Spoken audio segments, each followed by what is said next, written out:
The House passing a bill which has the potential to lead to a total ban of TikTok here in the United States. The action seems to carry a decent amount of bipartisan support, and we're seeing division spark among Republican donors, two in particular.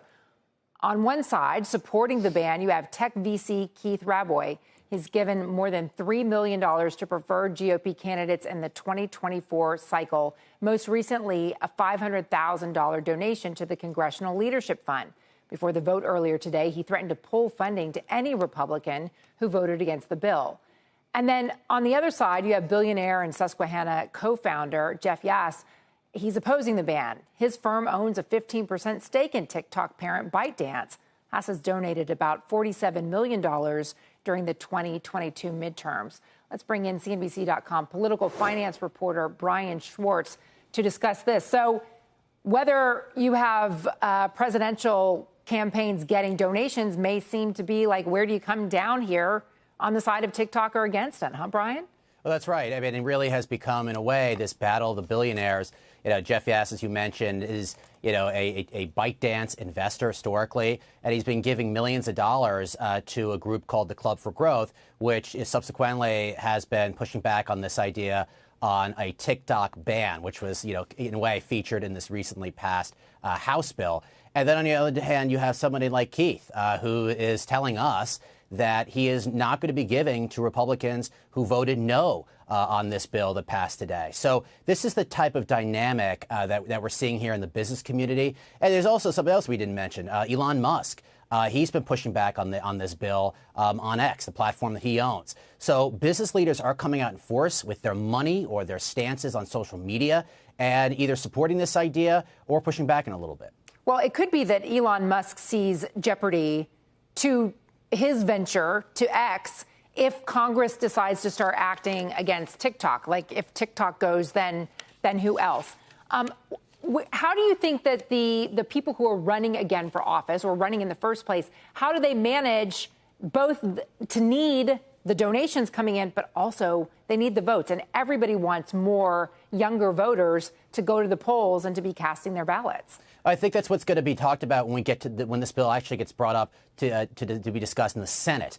I think that's really going to be a focus from Senator Chuck Schumer, who, of course, is the majority leader in the Senate, and even maybe Mitch McConnell, or the minority leader. This is going to be what's really going to be a focal point for some Democrats in particular who are on the fence about this. There are Republicans who use TikTok. But, to be fair, I mean, even President Joe Biden's campaign uses TikTok, and that is a connection with young voters. That app is really easily used to connect with young voters. So it's a great question. I think that's what's going to be debated by Senate lawmakers as this gets debated in the Senate. So Yass wants to protect TikTok. Do we know whether Yass has been a donor to Mr. Trump or Mr. Trump's PAC, or whether he's been in touch with Mr. Trump to push his position in protection of TikTok? I don't think he's necessarily given to Donald Trump's PAC yet. I mean, there's no indication yet that he is going to give.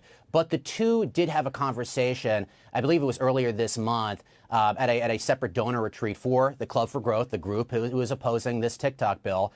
And, the people that are close to Jeff Yass tell me that conversation didn't really focus on TikTok at all, focused on education-related matters. And I think Donald Trump actually told us that in his interview on CNBC. So there's a real question now as to whether this connection, this parent connection between Trump and Yass is going to lead to any money. And it's still very unclear if that's actually going to happen, if money is going to go from Yass to Trump as we go through this debate about whether TikTok should exist in its current form. Brian, how's the fundraising going so far for Trump? I mean, there's a lot of legal problems, a lot of legal hot water.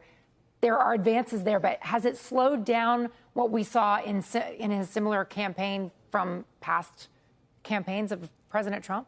Well, that's a good question. I think that, we're going to have to wait and see. But from what I'm hearing, there is this effort by the Trump campaign, and I believe Donald Trump himself, to reel in some of these big money donors, these wealthier people that were either on the sideline of this past primary that just ended with Nikki Haley dropping out, or who were, in fact, supporting Haley. And, there's this kind of tug of war going on between the Trump world and the Biden world to bring in donors who were supporting Nikki Haley into either of those two camps. So the money, I think, is going to start flowing from both sides very, very soon. But Trump also has this other scenario that you pointed to, which is the legal bill situation.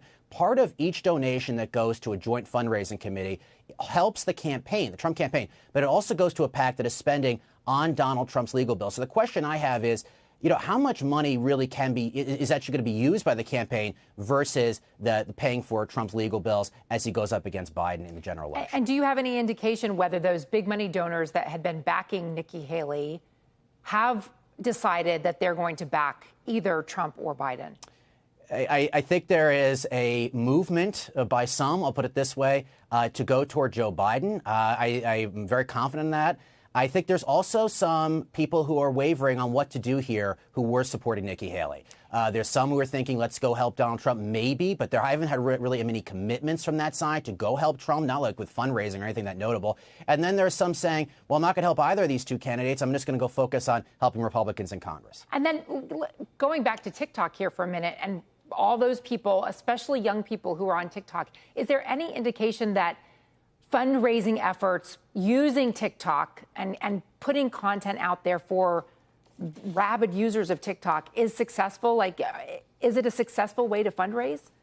I'm not entirely sure if it's a successful way to fundraise. I think that there is something to this idea of using the platform to connect with younger voters. I think that I don't have any data to back up that TikTok is some sort of boom for fundraising. But yes, of course, if you put out an ad on TikTok and, you have somebody who's younger, say, 18 and above, who can give, I think there's going to be some intrigue to give to a campaign who is actively involved in TikTok trying to raise to that platform. There's no doubt about that. We saw with Donald Trump and with Barack Obama in those campaigns how much small donors matter when collectively they're engaged in a campaign.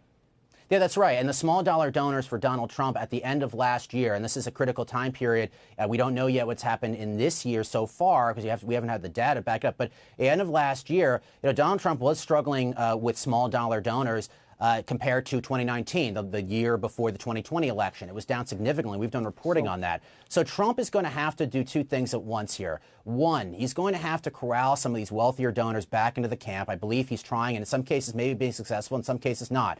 And two, he's going to have to find a way to rebuild that small dollar donor base, something that he just hasn't had, in part because some of the money, like we said, is going to paying for his legal bills. Quick answer here. What happens next with this TikTok bill? It goes to the Senate. What will happen there? And if it passes there, what will the White House do?